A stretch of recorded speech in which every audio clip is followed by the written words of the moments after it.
আপনারা এত সুন্দর একটা প্রোগ্রামে আমাকে আমন্ত্রিত করার জন্য আপনাদের সবাইকে আমি ধন্যবাদ জানাই। আর আপনারা যে প্রতিশ্রুতি দিয়েছেন এবং নিয়েছেন এর পক্ষে কাজ করার জন্য সর্বক্ষণ আপনারা আমার পাশে পাবেন,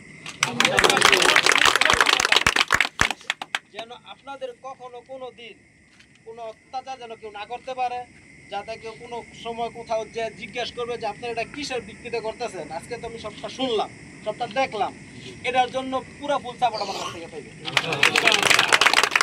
এবং আপনারা যে সিদ্ধান্ত নিলেন যে রোজার ঈদ, কুরবানির ঈদ বা এমনি কোনো সমস্যা বা এই যে মহসিন ভাইয়ের সমস্যা, মহসিন ভাই যখন নাকি হসপিটালে নিয়ে যাবেন, আপনারা বলছেন 1 মাস পরে নিয়ে যাবেন, আমার সাথে যোগাযোগ করবেন, আমি যতটুকু পারবো আমি চেষ্টা করবো না জন্য। এরপর আমি এইখানে পুরাটা জানি না, আজকে যতটুকু শুনলাম প্রথম শুনছি তো, পুরো জানা হয় নাই, বা সামনে অন্যরকমের কথা আরো বলবো, অনেক জানবো, অনেক শিখবো, তখন আপনাদের কাছে আমি প্রতিশ্রুতি দিতে পারবো। আচ্ছা, প্রথম দিন আসছি তো অতটা জানি না, তবে আপনারা সবসময় পাশে পাবেন, যে কোনো পরিস্থিতিতে পাশে পাবেন। আর আপনাদের যে উদ্যোগটা নিয়েছেন এটা আমার খুব ভালো লাগছে।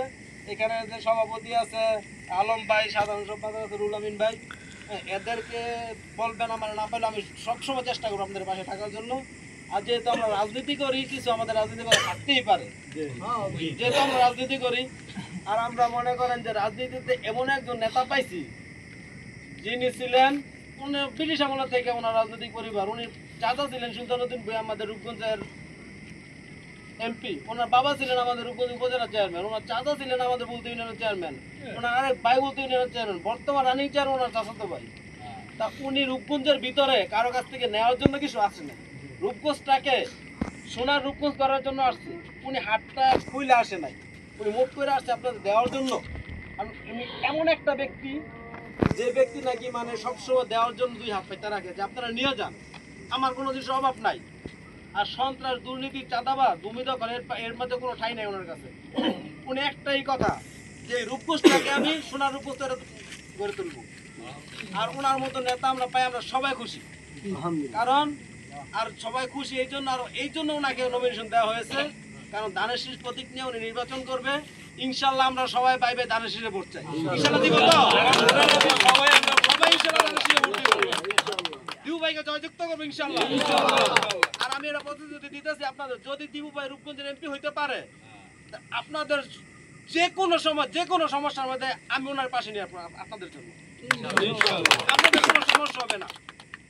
কারণ উনি সাদা মনের মানুষ, ওনার ভিতরে কোনো ঝামেলা নাই, ওনার ভিতরে কোনো অহংকার নাই।